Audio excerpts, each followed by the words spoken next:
Retrospectiva. Que desafio foi o ano de 2020. Aliás, o ano complicado, difícil de lidar com tudo aquilo que aconteceu no nosso cenário. Apesar de tanta coisa que incomoda a gente, tanto sofrimento, nós não podemos deixar de perceber que 2020 foi um ano de muito aprendizado. O que a gente pode perceber aqui? Em primeiro lugar, eu gostaria de destacar o checkmate na nossa arrogância e prepotência. Como a nossa sociedade aprendeu a pensar que tem tudo sob controle, tudo está planejado, está tudo assim de uma forma que até eu fiquei impressionado, gente, até prometendo a imortalidade para as pessoas em nome do nosso progresso científico. E de repente, um pequeno vírus faz com que toda a humanidade reconheça a sua situação de finitude e de limitação. A segunda coisa importante é uma retomada de consciência do que nós somos. Você sabe muito bem, quando a gente está fora da realidade, a gente não enxerga as coisas direito, né? A gente perde a referência. E eu acho que a gente estava assim meio inebriado, né? A gente dizia, quando é que a gente volta ao normal? Será que o normal não era, na verdade, anormal? Será que a visão da vida, de quem nós somos e de como vivemos não estava precisando de uma repaginada? É a hora de aprender com a experiência difícil. Terceira coisa, foi um momento de muita reflexão. Muita gente teve que parar as suas atividades, ficar em casa, aprender a lidar com a ansiedade, com o momento difícil. Olha, é duro e é dolorido crescer. Mas é nos momentos dessa natureza de luta, de dificuldade, de percepção, de limitação é que a gente tem chance de abrir o nosso coração para uma verdadeira espiritualidade, repensar certas coisas na vida, realinhar sentimentos negativos de medo, de ansiedade e olha que coisa, em grande parte 2020 foi o ano da espiritualidade, quando o momento de tribulação e dificuldade ajudou a colocar diante de Deus a nossa ansiedade.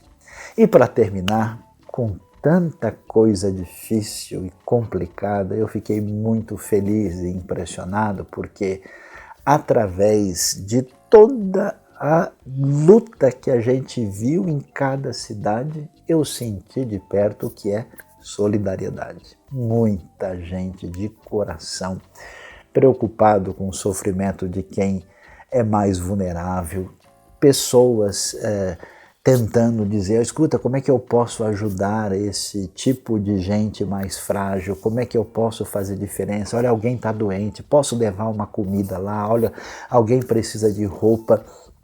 Deus abençoe todo o nosso querido pessoal que está inclusive sempre em sintonia com a gente, que diante da tribulação e da hora de maior dificuldade, soube crescer em espiritualidade e praticou solidariedade.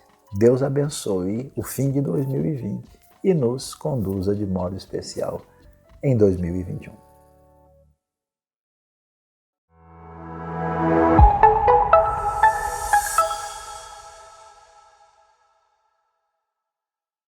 Sejam todos muito bem-vindos a mais esta celebração da IBNU, Igreja Batista Nações Unidas. É uma oportunidade para a gente parar e ficar conectado com Deus. Vamos cantar, exaltar o seu nome, vamos receber uma ministração da palavra que vai edificar a nossa vida com certeza e tantas outras coisas que tem preparado para nós nessa celebração. Vamos juntos? Aí onde você estiver, vamos celebrar ao Deus de toda a terra.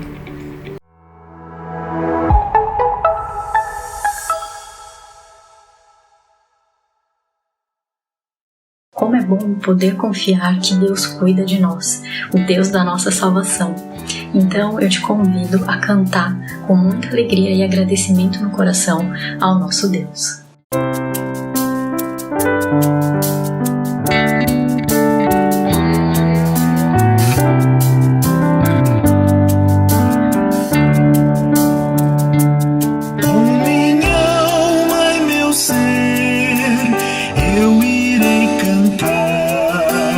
Santo é teu nome, Pai.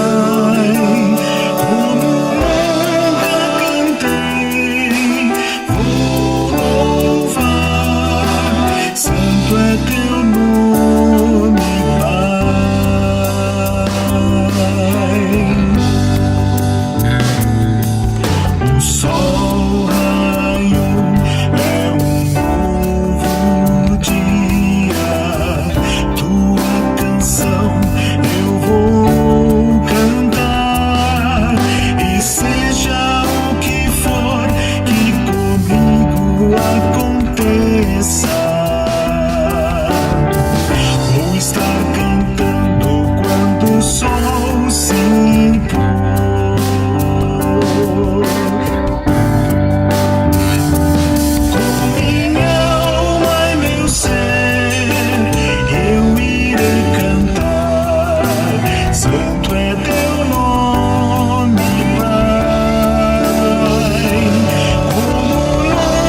Deus é muito bom, Deus tem nos abençoado, Deus tem cuidado. Apesar desse momento tão difícil, nós temos realmente muitas coisas para agradecer. Vamos então colocar diante de Deus tanto as nossas petições, mas também agradecer e louvar a Deus por tudo que Deus tem feito de maravilhoso. Vamos orar. Senhor Deus, como o Senhor é bom, independente de como estamos, independente às vezes das circunstâncias que muitas vezes não parecem boas, Senhor, mas quando nós olhamos o Senhor, mesmo nos momentos difíceis, mesmo apesar de cada um de nós, o Senhor tem feito coisas muito importantes, muito relevantes, muito bonitas, Senhor, em lugares que a gente nem imagina, Pai. Tem gente conhecendo a Deus, conhecendo Jesus Cristo através, Senhor, de um ato de amor, de uma palavra à distância. Senhor Deus, tem tantas coisas, Senhor, tanta gente demonstrando amor, sendo renovado, restaurado, Senhor Deus, apesar, Senhor, desse momento tão difícil.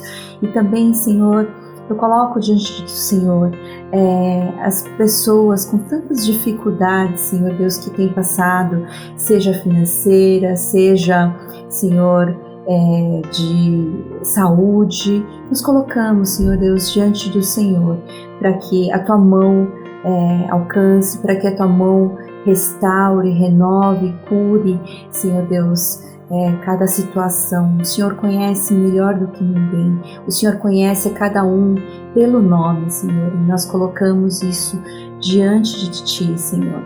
E nessa manhã, com tantas pessoas, Senhor Deus, passando por, às vezes, momentos de aflição, muitas dificuldades lá na África, Senhor. Nós colocamos, Senhor Deus, diante de Ti, são perseguições, são momentos muito complicados. Senhor, a Tua mão alcance, Senhor, esse povo, Senhor, e renova, restaura de alguma forma, Senhor, com a Tua mão, com a Tua misericórdia, Senhor. Nós colocamos tudo isso nas Tuas mãos e oramos nessa manhã em nome de Jesus. Amém.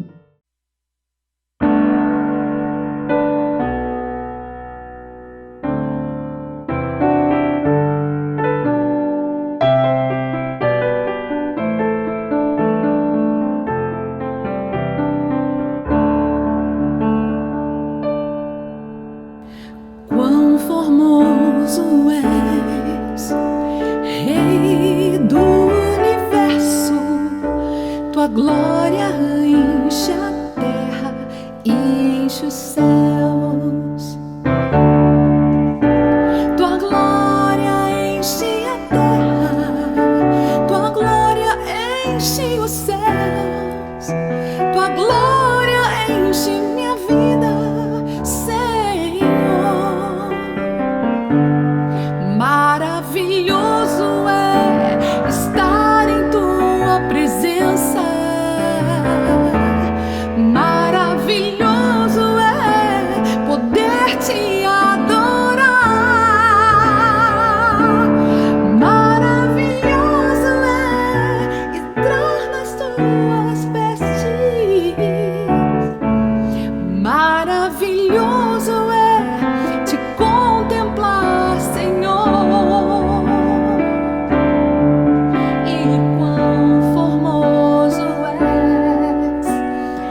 Maravilhoso é te contemplar, Senhor. Maravilhoso é estar em tua presença. Oh, maravilhoso é poder te adorar. Maravilhoso é tocar em tuas vestes. Maravilhoso é te contemplar, Senhor. É maravilhoso, maravilhoso é te contemplar, Senhor.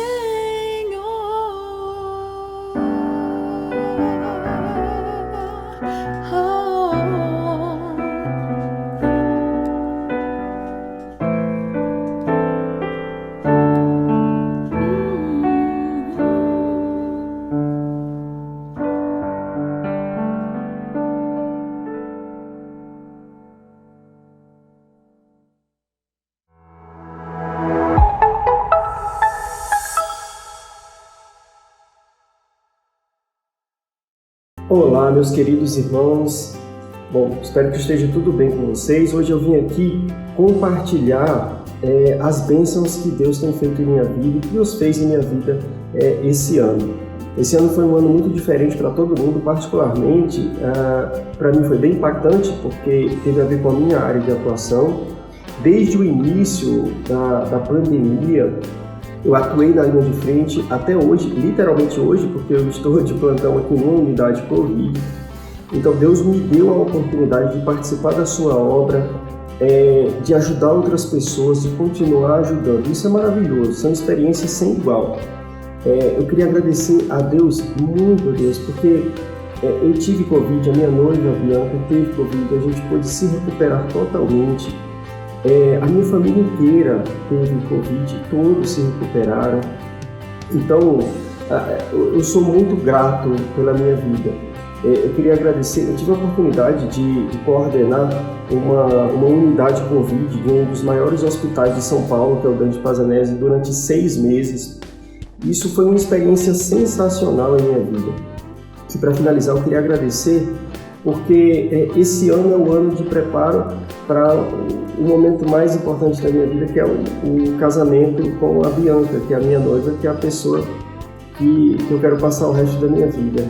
Então, eu queria agradecer a Deus por isso. Nós estamos passando por um momento muito especial, muito maravilhoso, da construção da cerimônia de casamento, e eu queria agradecer muito a Deus por conta disso. Bom dia, amigos e amigas da IBNU. O Natal chegou, o final do ano está chegando, uma época muito feliz, de muita esperança, mas também é uma época que a gente tem que agradecer, né? Um ano difícil, onde a gente teve que superar tantas coisas, e a gente gostaria, em nome da IBNU, de agradecer a todos vocês pelo apoio aos nossos projetos, à própria IBNU e aos nossos missionários. Essa é uma época do ano onde a turma gosta de falar muito de presente, né? E eu gostaria de lembrar do presente maior que a gente já ganhou, que é não só a nossa vida, mas como também a nossa salvação. Nessa época do ano nasce um carinha que veio para nos resgatar de todo o nosso pecado, e a gente tem que ser muito grato e lembrar muito desse presente. Nesse momento, então, eu queria agradecer, também orar para que a gente possa ter um ano melhor no ano que vem. Tenho certeza que Deus vai abençoar a nossa igreja e a todos nós nesse momento difícil, para que a gente possa superar. Eu sei que em breve a gente vai estar todo mundo junto, podendo celebrar o nome de Deus e louvar. Então vamos orar, Lulu? Então vamos lá. Senhor Deus, nosso Pai. Senhor Deus, nosso Pai. Muito obrigado, meu Deus. Muito obrigado, meu Deus. Por esse ano tão especial. Por esse ano tão especial. Que o Senhor agora. Abençoe esses dízimos e ofertas. Que agora abençoe dízimos e ofertas. E que o Senhor, Pai. E que o Senhor, Pai. esteja conosco no ano que vem também. Esteja conosco no ano que vem também. Obrigado pela vida da IBNU Obrigada pela vida da IBNU e de todos os nossos irmãos e irmãs e de todos nossos irmãos e irmãs que apoiam a nossa igrejinha. que apoiam a nossa igreja. Muito obrigado, meu Deus. Muito obrigado, meu Deus. Em nome de Jesus. Em nome de Jesus. Amém. Amém. Tchau, gente. Feliz Natal.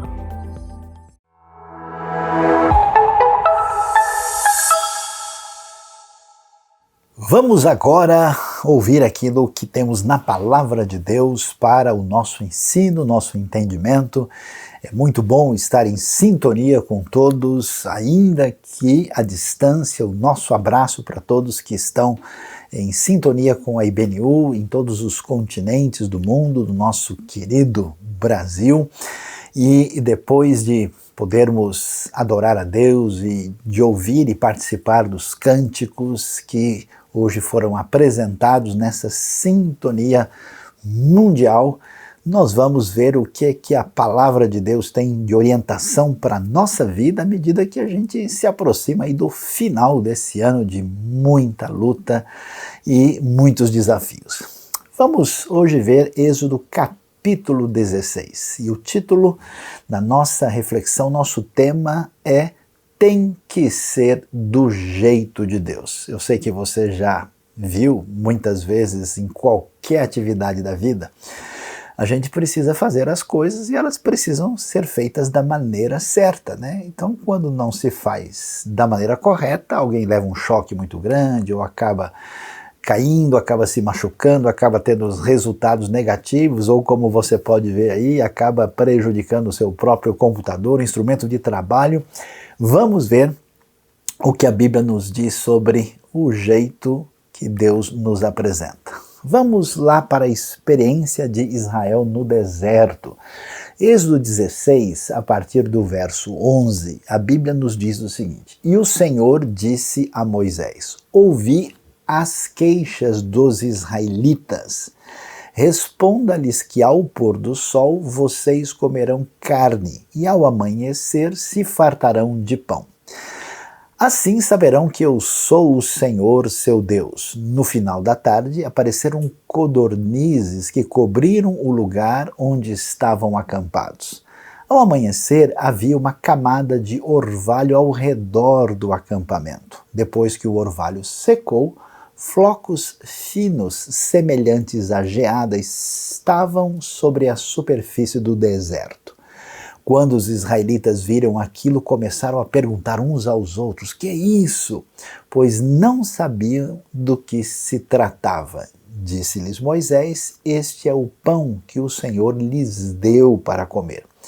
Assim ordenou o Senhor: cada chefe de família recolha o quanto precisar, um jarro para cada pessoa de sua tenda. Como nós vemos, Israel está na sua experiência do deserto.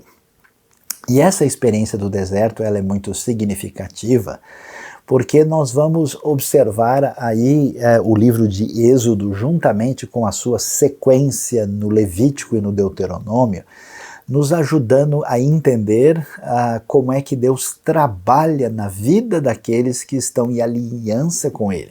O que nós vemos nessa lógica bíblica, né? Nós vemos que Deus liberta o povo do Egito, né? Lembre-se que eles eram escravos, foram libertados de maneira extraordinária pelo poder de Deus, né? Nós vemos a grande comemoração da libertação, inclusive no capítulo anterior, no capítulo 15, onde você tem ali o cântico de Miriam, tudo que acontece depois que os exércitos egípcios são ali vencidos no Mar Vermelho. E aqui, então, nós vemos essa lógica em que Deus liberta o povo. Nesse processo de libertação, Deus se revela e Deus vai trabalhar entre os israelitas preparando esse povo. É muito interessante a gente observar como é que esse povo vai passar por um processo de transformação que está ligado com essa libertação, que tem a ver com essa ideia de redenção, de mudança causada pela intervenção do Deus que é o Senhor da história, e ao mesmo tempo em que esse povo começa a conhecer a Deus, Deus se revela quem Ele é. Então é interessante que esses textos não têm simplesmente a intenção de contar uma história que deu certo, mas de mostrar quem é o Deus que nós precisamos conhecer. Um Deus que nós não vamos achar pela simples utilização do nosso raciocínio ou pelas nossas próprias considerações, um Deus que se apresenta e se revela e faz uma aliança com Israel. E é interessante porque esse povo vai passar por essa transformação que vai tirá-los da condição de escravos para serem gente liberta, para possuir a terra prometida e serem canal de Deus nessa história de redenção. E essa história que nós vamos encontrar aqui, ela é muito clara em dizer como é que aparece esse desafio, porque esse povo, apesar de libertado, apesar de estar tendo o início da sua experiência de conhecer o Deus único que se revela, esse povo mostra o mesmo problema que você e eu temos, que está ligado à realidade do pecado, à realidade do caminho da autossuficiência humana, que é caminhar com a sua própria cabeça e sem perceber o que Deus está fazendo, de modo que eles estão com saudades do Egito, eles estão interessados no menu que havia lá, né? Eles querem comer a comida que tinham lá, estão reclamando. É tão interessante como esse tema é recorrente que você vai ver depois que o livro de Números é um livro totalmente assim marcado, entre outros temas, com a questão da chamada murmuração, da reclamação, da ingratidão, do comportamento humano que se revela entre os israelitas na sua trajetória no deserto. E aqui é interessante. E eu acho surpreendente como é que Deus vai mostrar para nós também como Ele é, a partir da maneira como Ele reage. Porque Deus poderia dizer, sabe de uma coisa, já que vocês estão achando ruim a libertação, eu vou botar todo mundo de volta para o Egito. Ou Deus está dizendo, tá bom, vocês estão reclamando, vocês vão ver o que eu vou fazer com vocês. Deus, surpreendentemente, né, ouvindo as queixas dos israelitas, conforme nós vemos no verso 11, ele resolve enviar codornizes, imagina só, né? Teve aí tipo frango assado de domingo, alguma coisa do tipo, né? Que chega para eles, e aí a intervenção divina que vai mostrar a sustentação que Deus providencia, que vai ser um tema significativo, essa história do pão de Deus, né, desse maná, inclusive vai ser tão importante que vai ser retomada teologicamente. Jesus vai se apresentar, né, como exatamente o pão da vida, ele vai falar que ele é o pão que desceu do céu, ele vai ser de certa forma esse novo maná, esse tema vai ser retomado no Novo Testamento para fazer conexões com a nova aliança. E aí a gente vê o que aparece, né? Surgem esses flocos semelhantes à geada, aquela coisa assim branquinha, e os israelitas perguntam o que é isso, né? E aí é o pão que veio de Deus, porque o Deus que liberta, o Deus que sustenta, o Deus da provisão e o Deus que prepara esse povo para uma caminhada de luta, de vitória e de conquista e de ser sujeito a gente no palco da história da redenção.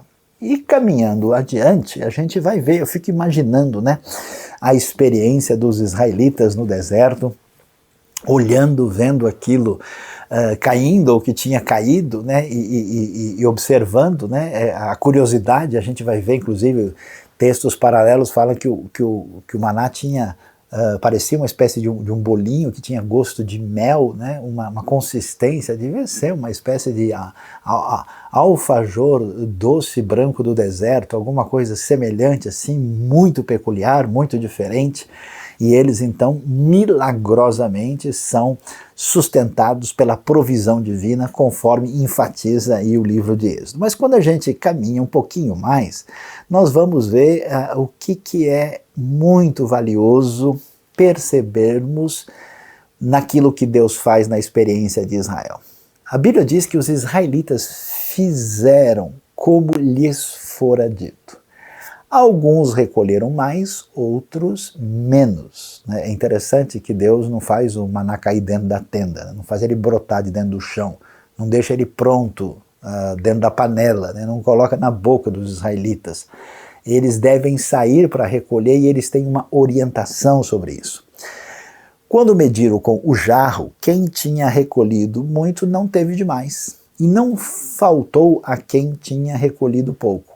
Cada um recolheu tanto quanto precisava. E aí, no verso 19, vem a orientação. Ninguém deve guardar nada para a manhã seguinte, ordenou-lhes Moisés. Todavia, alguns deles não deram atenção a Moisés e guardaram um pouco até a manhã seguinte. Mas aquilo criou bicho e começou a cheirar mal. Por isso Moisés irou-se contra eles. Mas não é possível, né? Cada manhã todos recolhiam o quanto precisavam, pois quando o sol esquentava, aquilo se derretia. No sexto dia recolheram o dobro, 2 jarros para cada pessoa, e os líderes da comunidade foram contar isso a Moisés. Então, a provisão divina, o maná, que faz parte desse processo de revelação divina, quando nós vemos Deus orientando o seu povo, e esse processo do agir e da palavra divina dada, a orientação que vem de Deus, mostra para a gente uma decisão importante que nós temos em relação à vida. A pergunta é: quem é que está com a diretriz na mão? O que Israel vai aprender no deserto? Como é que é essa jornada redentiva? Israel vai entender que depende de Deus. E depender de Deus, entrar nesse processo redentivo e de salvação, tem como elemento fundamental ser definido a partir de Deus. Porque quando Deus mostra quem Ele é, ele vai inverter a possibilidade que nós temos, por exemplo, no paganismo antigo, em que as pessoas definiam quem Deus era. Então, como é que é o mecanismo da idolatria? A gente define quem Deus é.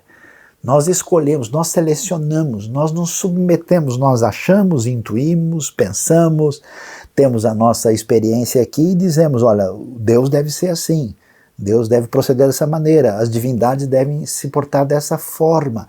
E o grande desafio que estabelece uma relação de distinção plenamente é a ideia de que Deus se revela, e se revela pelos seus atos redentivos e de libertação, que são acompanhados pela sua palavra, pela sua orientação, pela sua ordenança, pelos seus mandamentos. Então, o Deus que define, e aí nós temos que pensar, em que medida nós vamos, de fato, compreender essa realidade.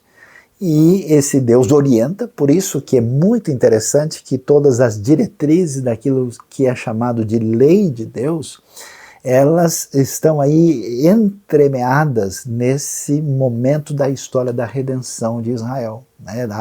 A salvação chega junto com a apresentação da vontade divina. Então Deus traz a orientação. A própria palavra lei, Torá, significa instrução. E é muito interessante que quando a gente presta a devida atenção a tudo que envolve todas essas orientações, você vai chegar no âmago daquilo que aparece, não só em Êxodo, como também na continuação do Pentateuco, que significa cultuar.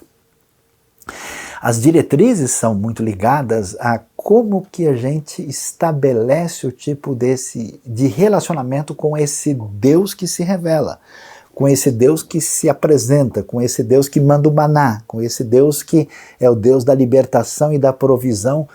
Por isso, entendendo quem Deus é.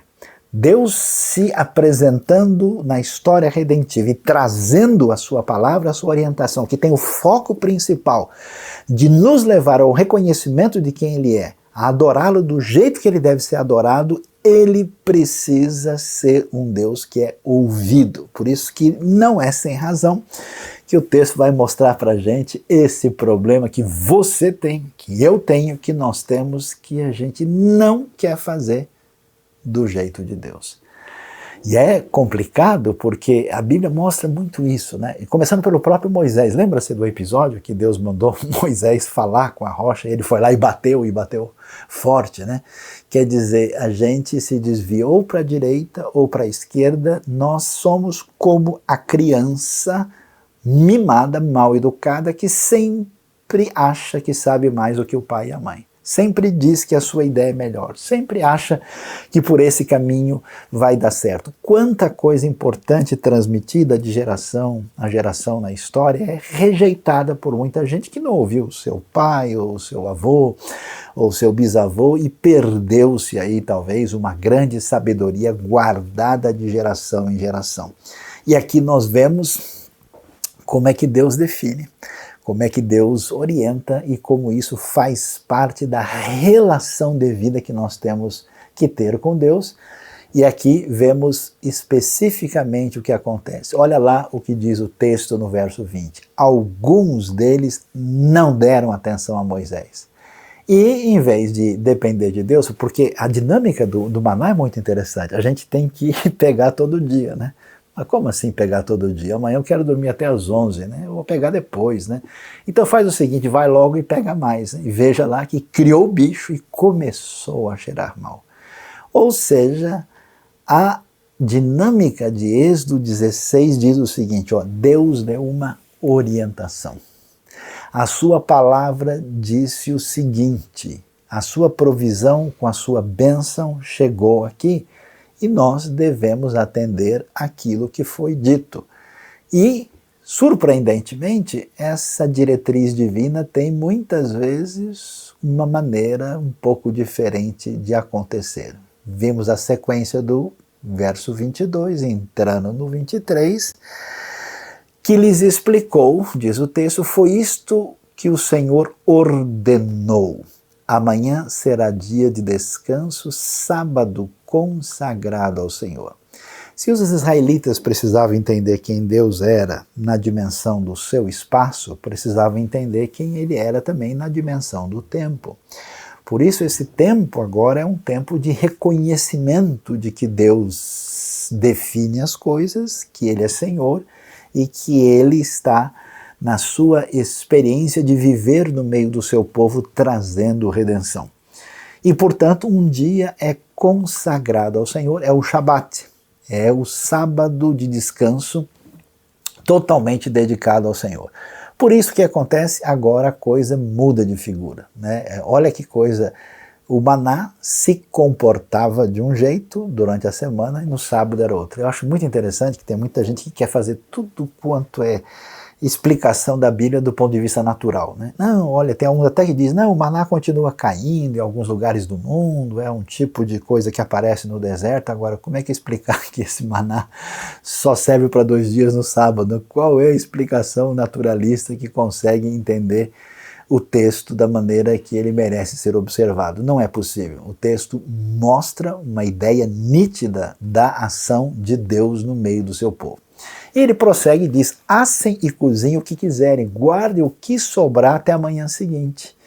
E eles guardaram até a manhã seguinte, como Moisés tinha ordenado, e não cheirou mal nem criou bicho. Então você está entendendo?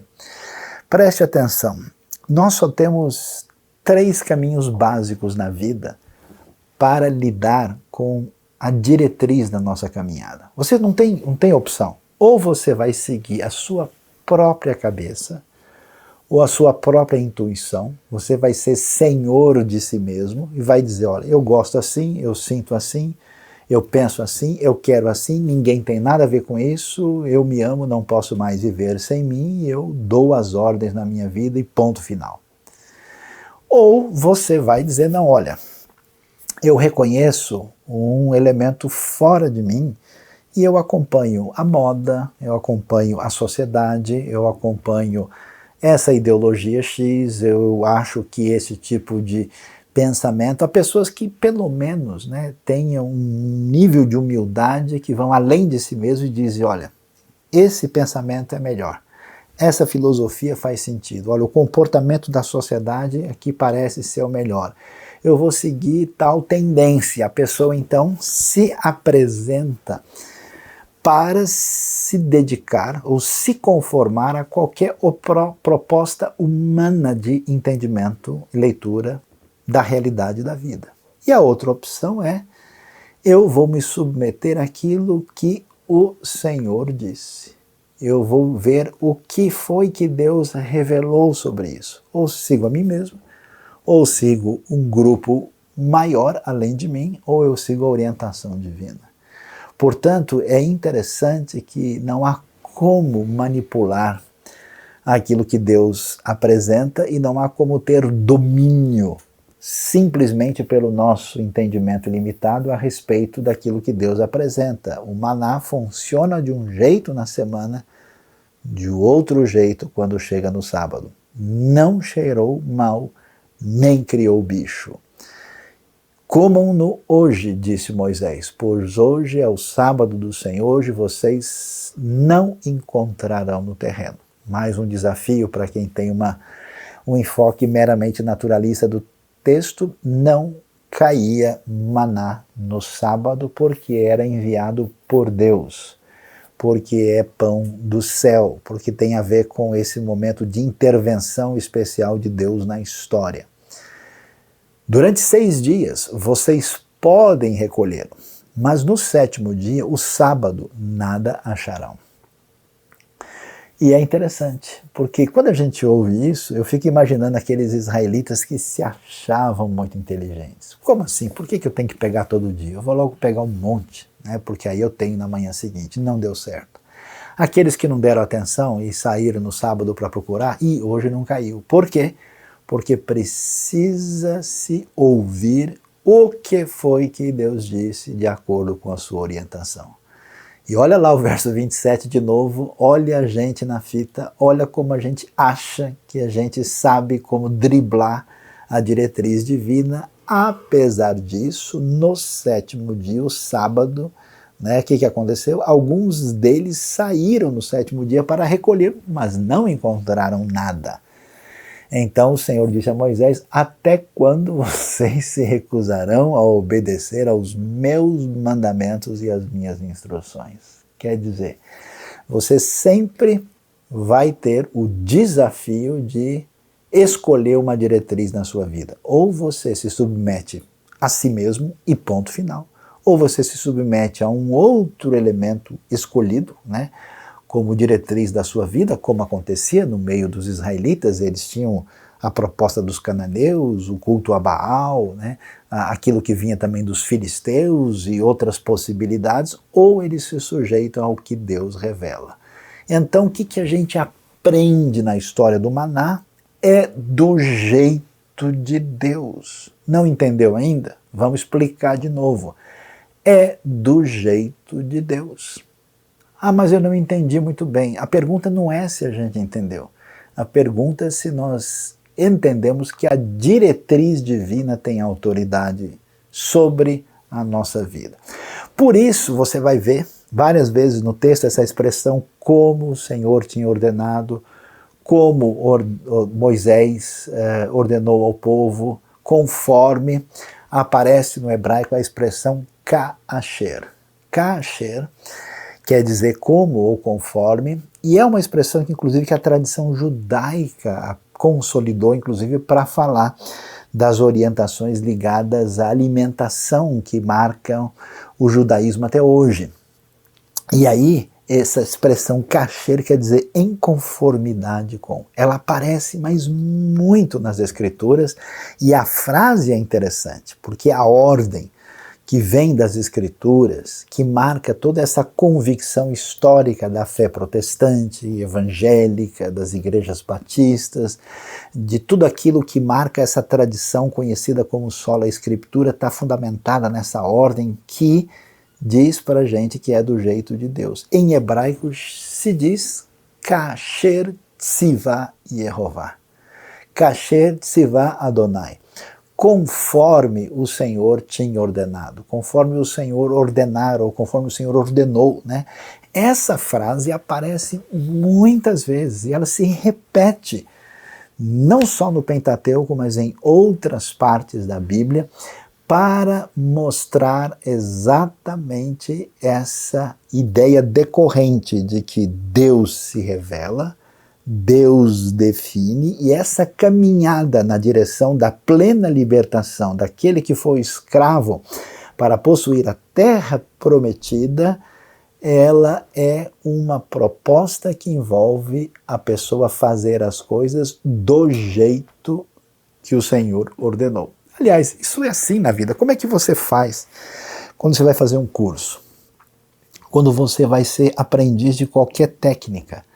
Você tem diretrizes específicas. A pessoa diz, olha, não, para trabalhar com química, para você fazer esse material em madeira, para você programar o software dessa forma, tem que seguir esses passos, tem que fazer dessa maneira. Se você erra a composição química, alguma coisa vai ter problema, vai dar errado. Então, esse elemento é tão interessante. Você imagina só o que Deus faz, por exemplo, quando a gente continua lendo o Pentateuco, não só tem diretrizes muito específicas de como é que vão ser apresentados os sacrifícios, como é que a questão do culto vai ter todo um simbolismo especial de como é que se constrói o altar, como é que vai ser a tenda do encontro com o Senhor, como é que se faz a menorá, como é que é feita a Arca da Aliança. Não é assim, ó, pega a madeira que você acha legal, né, escolha um metal que você acha bonito nessa semana e coloque lá. Não, a coisa tinha diretrizes muito nítidas, muito específicas, e tudo aquilo tinha o propósito de revelar quem Deus era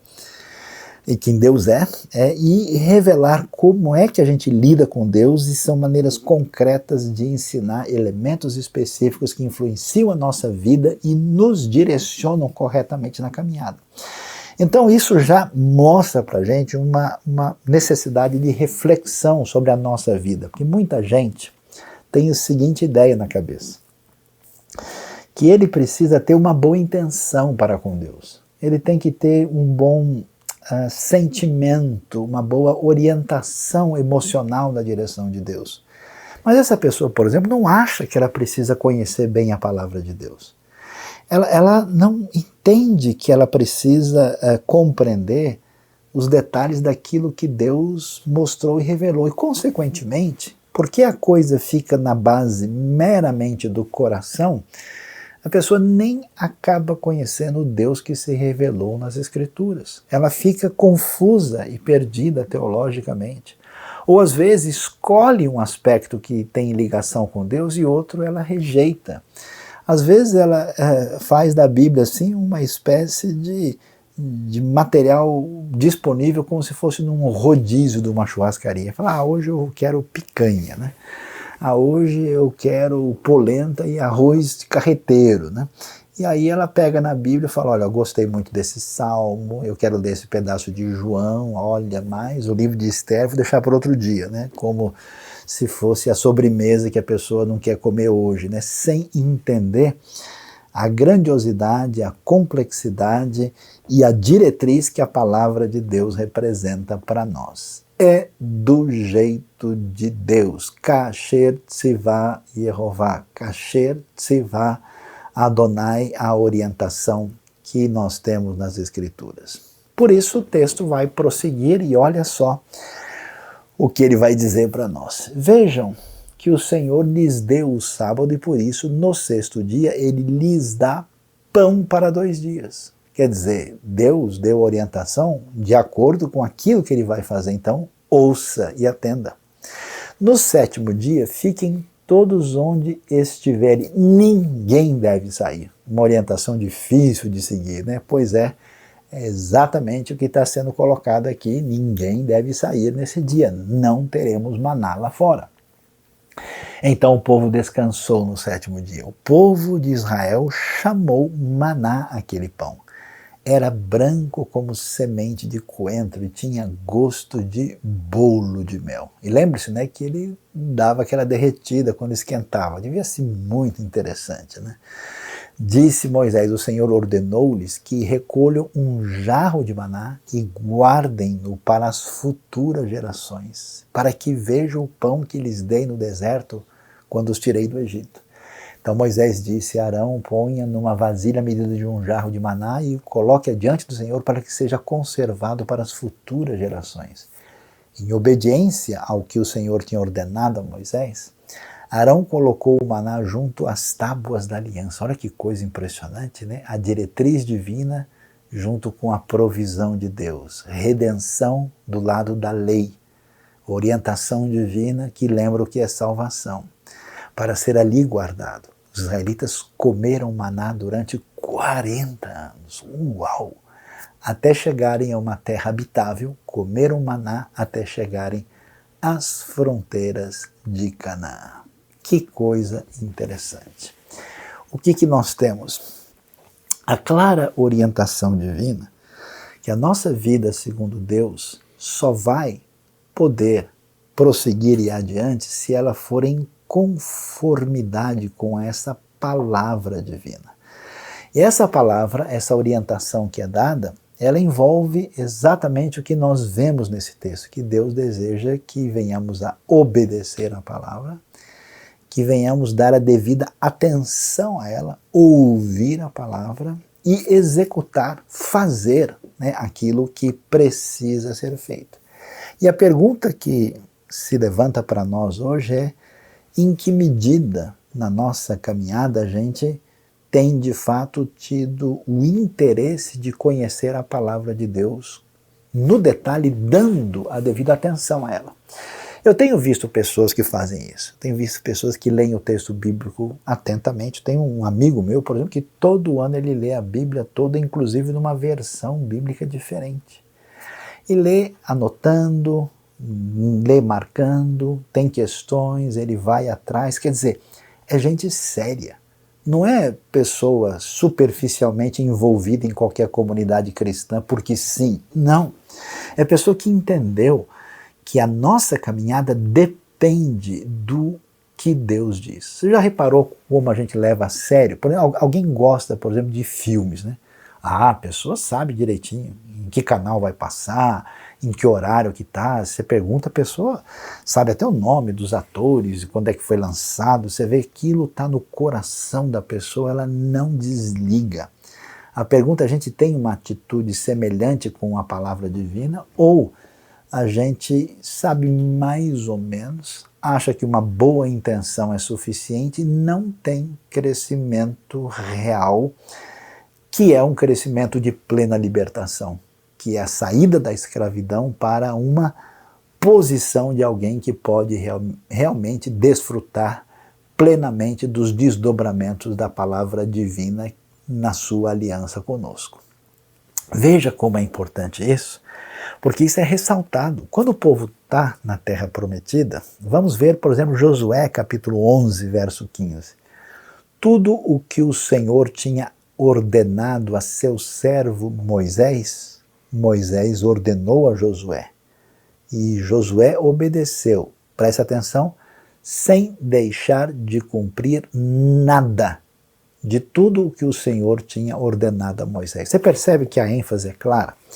A palavra divina está dada, essa palavra que permanece para sempre na linguagem do Salmo 119, que tem uma amplitude e diversidade chamada de testemunhos, de decretos, de mandamentos, de instruções da parte do Senhor, de lei do Senhor, de estatutos do Senhor, ela vai passando de geração em geração, não só como código, mas como aquilo que representa a referência que deve ser considerada. Veja que Josué não deixa, né, de cumprir nada de tudo que o Senhor tinha ordenado a Moisés. E isso também é verdade no contexto da própria comunidade de Israel, no livro de Números, onde essa frase aparece muitas vezes, Kasher Tzivah Adonai. Os israelitas fizeram tudo exatamente como o Senhor tinha ordenado a Moisés. Inclusive é interessante que aqui, uma coisa que a gente não pode imaginar, porque o capítulo 1 de Números inicia, por exemplo, a ordem do recenseamento. Imagina só, tem que contar todo mundo, um por um. Mas para que isso? Pessoal, Deus não está interessado, já ouvi isso tantas vezes na minha vida, Deus não está interessado em números. Deus quer o coração, é a cardiofilia evangélica. Será que é isso mesmo? Então era importante que cada pessoa fosse parte do projeto de Deus, cada um contado individualmente. Vai dar um trabalho muito grande. Eu não entendo a razão, mas foi isso que o Senhor ordenou. Tudo exatamente como Ele tinha ordenado. E esse recenseamento era importante, porque esses escravos agora virariam soldados do exército de Deus, para a luta contra os inimigos, para possuir a terra. É importante contar um por um. Os levitas não são contados, porque eles não vão fazer isso, eles têm outro papel. Tudo está devidamente encaixado. Preste atenção, se você não entende o que a Bíblia diz, se você se confunde, o problema não está com o texto. O problema está na limitação que a gente tem do entendimento da palavra de Deus que foi dada como orientação para nós. Portanto, por que essa palavra, além de revelar quem Deus é, de definir o caminho por onde a gente deve andar, de fazer distinção se a nossa caminhada está no caminho certo ou errado, por que eu preciso ouvir e prestar atenção? Porque a palavra de Deus, além de ser verdade, além de ser orientação, além de trazer libertação, ela não falha. A palavra do Senhor permanece para sempre. A palavra profética do Novo Testamento é enfatizada que ela se cumpriu. Jesus vai falar da lei divina e diz que não vai falhar mas nem um pedacinho, nem uma letra iod pequena e um pedacinho de letra que diferencia uma da outra, até que tudo se cumpra. Então veja o que Josué 23, quase no final do livro, diz. Agora estou prestes a ir pelo caminho de toda a terra. Josué está no momento do desfecho da sua trajetória, do seu ministério, ele que sucedeu a Moisés e entrou na terra levando o povo que anteriormente fora escravo e agora se torna possuidor da terra prometida conforme a aliança feita com Abraão. Vocês sabem, lá no fundo do coração e da alma, olha que coisa bonita, que nenhuma das boas promessas, ou seja, das boas palavras que o Senhor, o seu Deus, lhes fez, deixou de cumprir. Então preste atenção, você que ouve hoje. A palavra de Deus é palavra de Deus e ela não irá falhar e ela irá se cumprir. Portanto, nós precisamos dar uma atenção diferenciada, porque tudo que a gente ouve, né, opinião pessoal, proposta particular, eu leio histórias de indivíduos que tiveram convicções pessoais e que se levantaram contra o mundo e pensaram assim, e eles são apenas uma pequena página da história que já foi esquecida. Grandes ideologias, propostas filosóficas aqui que foram assim, né? Às vezes eu vejo fotos antigas, documentários, e a gente vê certas coisas que são tão engraçadas. Nossa, como é que as pessoas agiam assim? Que tipo de peruca é essa que se usava? Que coisa mais estranha, né? Tudo aquilo teve uma glória pequena e limitada que se foi e não tem mais nenhum sentido ou impacto na história. Mas o que Deus falou permanece. Nenhuma das suas boas promessas jamais deixou de se cumprir. Olha lá, todas se cumpriram, nenhuma delas falhou. Mas preste atenção, as palavras divinas nem sempre são apenas palavras que nos agradam. Às vezes são palavras que são de advertência, como era para os israelitas. Mas assim como cada uma das boas promessas do Senhor, do seu Deus, se cumpriu, também o Senhor fará cumprir-se em vocês todo o mal com que os ameaçou, até eliminá-los desta boa terra que lhes deu. Você viu que a maioria dos israelitas nem entrou na terra prometida porque rejeitaram a palavra divina e não creram. Se vocês violarem a aliança que o Senhor, o seu Deus, lhes ordenou e passarem a cultuar outros deuses e a inclinar-se diante deles, a ira do Senhor se acenderá contra vocês e vocês logo desaparecerão da boa terra que ele lhes deu. Ou seja, a palavra divina não vai falhar. Deus se revela e Deus nos orienta e Deus nos abençoa. Mas rejeitar a palavra divina, deixá-la de lado, não prestar atenção no que foi exatamente o que Deus disse. E veja, Essa rebeldia está no nosso coração. A gente está sempre querendo procurar o maná no dia que não cai.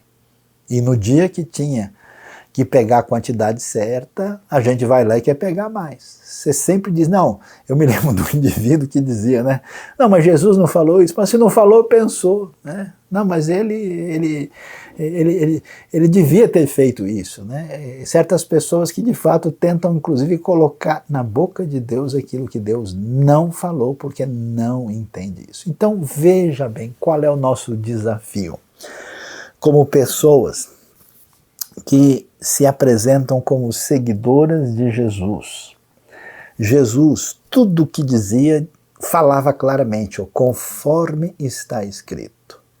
Jesus, em todas as suas ações, o texto é claro, para que se cumprisse as Escrituras. Jesus não surge solto no nada, falando, pessoal, eu sou um profeta e agora eu vou dizer para vocês tudo do zero. Não, ele faz referência a uma série enorme de textos que referendam a lei, os profetas e os escritos. Tudo que acontece com Jesus é referendado nas escrituras hebraicas inspiradas. Mesmo quando nós lemos o Novo Testamento depois na sequência, fora dos evangelhos, continua a citação dizendo a referência que nós temos foi o que Deus falou. Então preste atenção. Nós precisamos de fato ouvir o que Deus diz, e a pergunta para a gente é, mas espera aí, quando a gente vai lidar com as palavras é um pouco complicado. Como é que é?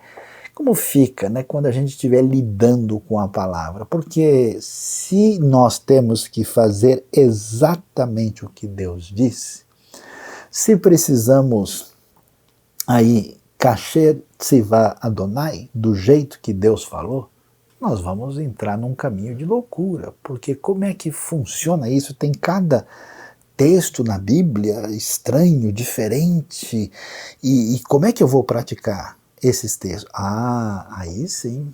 O próprio Jesus, por exemplo, vai dizer textos assim, citando, por exemplo, Salmo 82, eu disse, vocês são deuses, né? Mas é claro que esse texto não significa literalmente que cada pessoa é uma divindade. Ele está citando, então, o primeiro desafio para quem de fato quer ouvir o que Deus diz, para saber a orientação de Deus qual é saber da necessidade de maneira correta e adequada de interpretação da palavra de Deus. Todo mundo que é um seguidor de Jesus sincero e que ouve a palavra de Deus tem que ter como diretriz no seu coração querer ouvir o que Deus diz e atender à orientação divina. Se a pessoa não tem essa diretriz, certamente vai chegar num lugar equivocado. Agora, uma vez que ele tem isso e ele vai ler o texto, ele vai ter o desafio de interpretar. E olha, presta atenção, a interpretação muitas vezes ela é tranquila.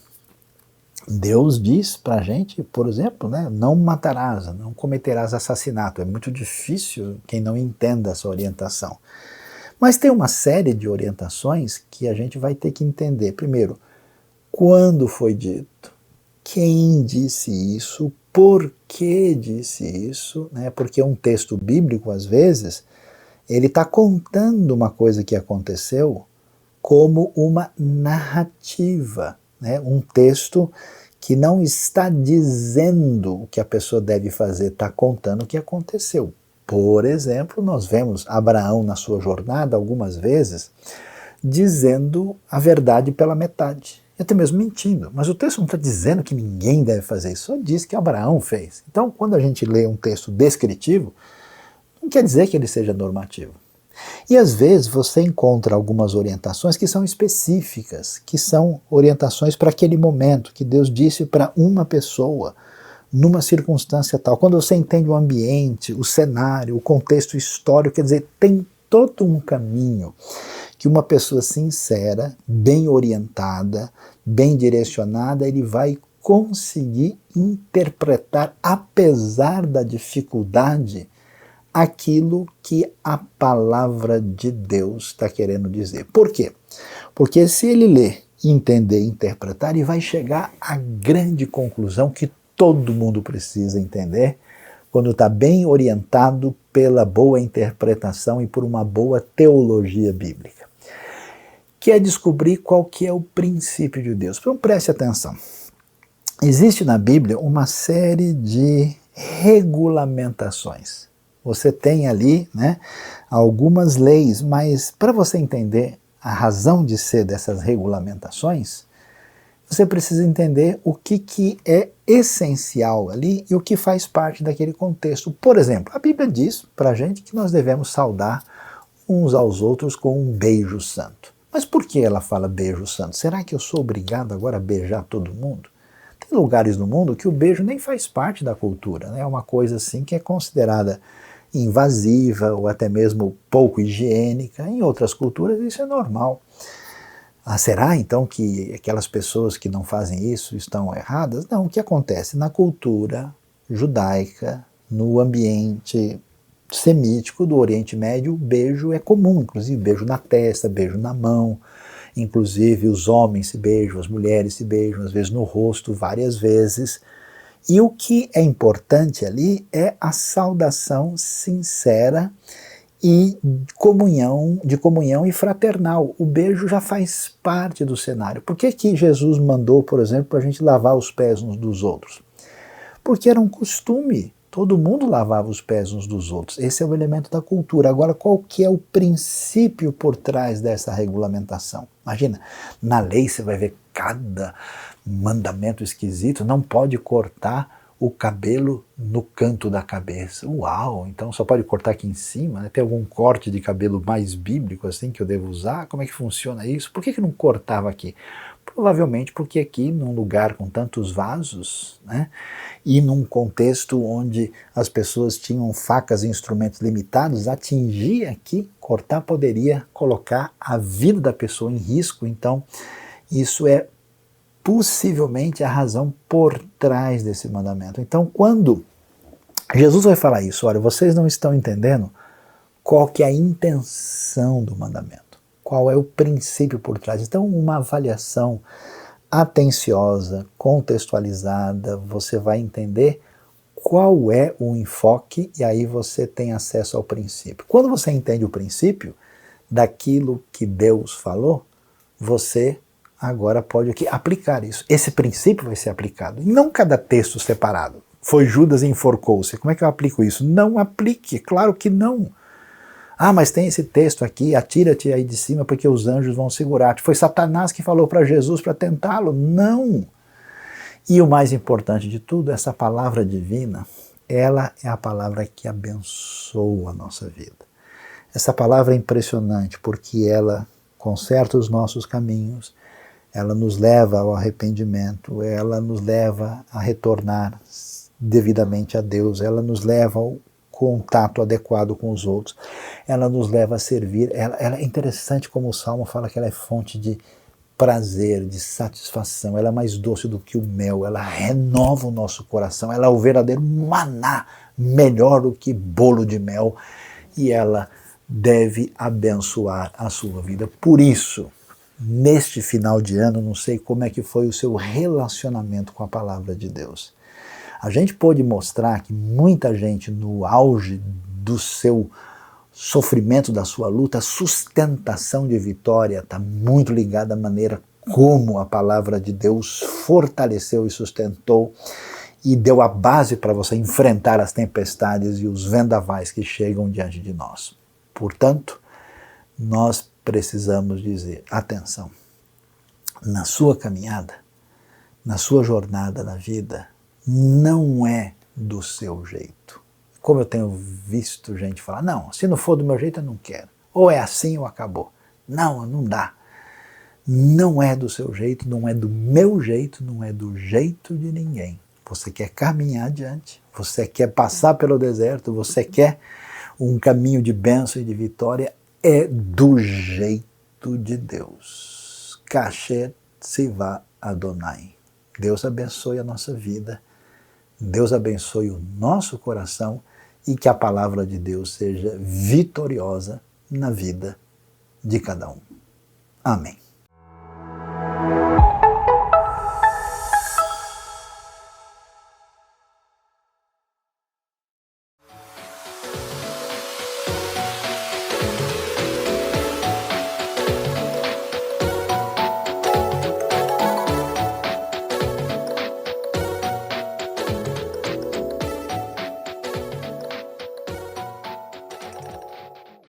Olá, turminha, vocês estão bem?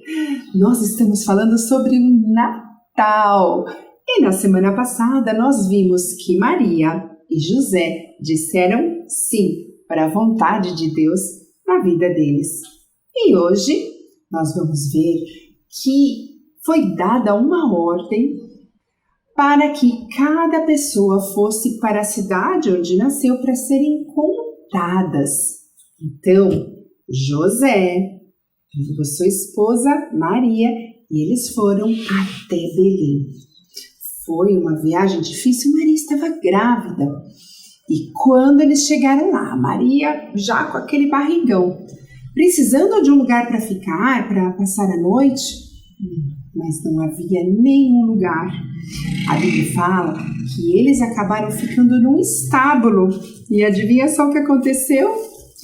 Foi ali que nasceu o bebê Jesus. Puxa vida, o Filho de Deus, o Rei de toda a terra, nasceu num lugar tão simples. Mas ali perto, nos campos, haviam pastores que estavam cuidando dos seus rebanhos. E aí, olha só que coisa, cuidando das suas galinhas, do seu rebanho. E olha o que aconteceu, um anjo apareceu e eles ficaram aterrorizados. Mas o anjo falou assim, não tenham medo, estou trazendo uma notícia maravilhosa para vocês.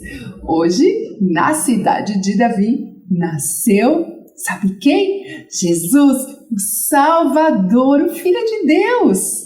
E olha só, se vocês forem lá, vocês vão ver, o sinal é esse aqui. Ele está lá num lugar simples, deitado numa manjedoura, enrolado em panos. E assim que ele contou a notícia, a gente teve um show de anjos. Um coral de anjos cantou glória a Deus nas alturas e paz na terra àqueles a quem ele concede o seu favor. Imagina só aquele baita show ali de anjos. E eles ficaram maravilhados. Vamos ver isso que eles contaram pra gente. Vamos lá. E eles correram e foram até Belém para ver aquilo que havia sido contado para eles. E quando eles chegaram ali, adivinha, eles encontraram Maria, José e o bebê Jesus envolto em panos. Eles ficaram tão maravilhados que eles não aguentaram. Depois eles saíram contando para todo mundo. Vocês não sabem o que aconteceu. E foi contando aquela história toda para todas as pessoas que eles encontravam. E as pessoas ouviam aquela história e ficavam maravilhadas. Puxa vida, é uma história sensacional. Um Deus que nos amou tanto, que enviou seu Filho Jesus para nascer aqui de uma maneira tão simples, para viver uma vida sem pecado e para pagar o preço do meu e do seu pecado. Nosso Salvador nasceu e isso é motivo para a gente comemorar todos os dias. E aí, a gente viu que não havia lugar para Jesus ficar, para Jesus nascer ali. Mas será que na sua vida e na minha vida, será que nós vamos dar lugar para o Salvador? Vamos orar. Querido Deus, não havia lugar para Jesus ficar naquela noite ali em Belém. Mas olha, no nosso coração, nós queremos sempre deixar um lugar ali, preparadinho para o nosso Salvador. E como os pastores, nós queremos contar para todo mundo essa boa notícia, essa maravilhosa notícia de que o Salvador nasceu e Ele é Jesus, o Filho de Deus. Ajuda a gente a viver uma vida bem linda, que deixe o Senhor muito feliz. Em nome de Jesus, amém. Queridos, essa notícia do Natal é uma notícia maravilhosa. Então, olha o meu desafio. Aliás, o desafio para você e para mim. Contar para alguém sobre a verdadeira história do Natal. Pode ser para o papai, para a mamãe, pode ser para um amiguinho, para a vovó, para o vovô, não sei. Aliás, pergunte para Deus. Deus, para quem que eu devo contar essa história maravilhosa do Natal, hein? Tenho certeza que Ele vai te mostrar, tá bom? É isso, queridos. Deus abençoe vocês, uma excelente semana e olha, semana que vem a gente tá aqui, hein? Pra gente terminar essa história do Natal. Te espero lá. Tchau, tchau!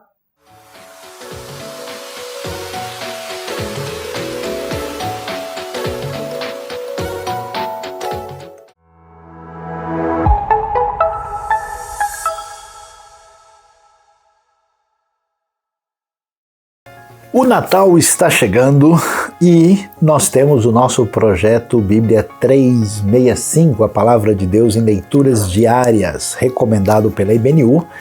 Essas Bíblias estão abençoando a vida de muita gente e nós recomendamos como presente de Natal, de final de ano, com valores muito especiais na IBNU. Inclusive, queremos recomendar para leitura em 2021. Toda a organização é feita a partir da data específica até terminar o ano. Você pode ler a Bíblia toda em 2021. Aproveite os últimos dias aí até Natal, até o final do mês, Bíblias do projeto 365 da IBNU. Queremos também deixar bastante claro que agradecemos a Deus pelo ano que se passou e a nossa última celebração presencial será neste domingo, hoje à tarde, dia 13 de dezembro, às 5 horas, ali na região de Congonhas. Então você vai ter a oportunidade da última celebração presencial. Te agradece a todos que estiveram conosco nesses dias e nós só teremos celebrações presenciais agora em 2021.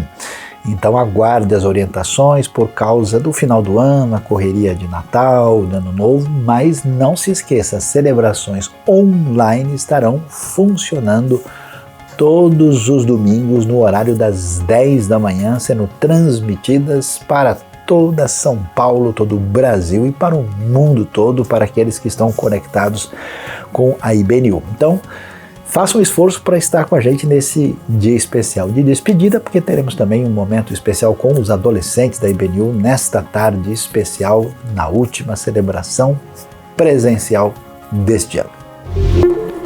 Oi, gente! Passando aqui para fazer um convite para uma festa de aniversário. Sabe qual é? Dia 25 de dezembro. Aniversário de quem? Exatamente. Estamos celebrando o aniversário de Jesus Cristo, o Natal. E vamos ter então o Natal da IBNU no dia 25 de dezembro à noite. Não esqueça, agende e celebre conosco esse dia super especial. Deus abençoe. Uma novidade que vai abençoar a IBNU, as igrejas batistas do estado de São Paulo e de vários lugares do mundo, né? A partir de janeiro do ano que vem, eu me tornarei o diretor acadêmico da Faculdade Teológica Batista de São Paulo para servir a nossa denominação. E agora nós vamos ter cursos também à distância em EAD. Isso vem somar com o trabalho que a IBNU já desejava de ampliar a sua contribuição na área teológica. Então temos aí tanta gente de diversos lugares pedindo indicação de cursos e aí vai então esta novidade que certamente vai servir para abençoar o reino de Deus. Então orem por nós para que tanto na IBNU como na Faculdade Teológica Batista de São Paulo o conhecimento da palavra de Deus, da verdade do Evangelho, do entendimento adequado daquilo que Deus nos trouxe, nos ajude a servir da maneira que Ele merece. Muito obrigado. Na próxima quinta-feira, às 19h30, o Ministério de Homens vai ter um encontro especial falando sobre o tema de onde vem a força nos tempos de crise. Vamos ouvir uma palavra especial e o testemunho do nosso querido irmão Marcelo Erhalt. Convidamos você a participar quinta-feira, 19h30, não perca! Agradecemos a Deus pela nossa Assembleia Geral que foi realizada neste último sábado e agradecemos ao Senhor por todos que tem se disponibilizado a servir e alguns que foram acrescentados aí na nossa caminhada promissora para 2021. Uma gratidão de coração, porque num ano tão complicado, tão difícil, a IBNU conseguiu realizações extraordinárias, até muito além do que nós podíamos imaginar. A toda a glória a Deus e a gratidão a todos aqueles que, em sintonia conosco, fizeram crescer o reino de Deus na vida de muita gente. Muito obrigado de coração e Deus seja louvado pela IBNU em 2020. E só relembrando, o Ensino IBNU continua a todo vapor hoje à tarde, às 17 horas, com a professora Ana Bedix. Você vai poder estudar sobre o adolescente e o seu mundo, principalmente nesse mundo digital, na era do mundo digital e também no mundo da pandemia, como lidar com os adolescentes nesse mundo. Às 19h30 eu vou estar dando um curso sobre reforma protestante, 19h30 hoje. E no próximo sábado teremos as últimas aulas, sábado e domingo. Sábado, aula de grego bíblico com o professor Dilean e Suzili às 19 horas e também no domingo, novamente às 17 às 19h30, encerrando o Ensino IBNU no mês de dezembro. Nós queremos desejar a todos uma semana pra lá de especial, que o Senhor os abençoe ricamente, que vocês possam ter momentos de comunhão com Ele durante essa semana e que vocês continuem abençoando as vidas das pessoas que estão ao redor de vocês, aonde vocês estiverem. Um forte abraço e nos vemos na semana que vem.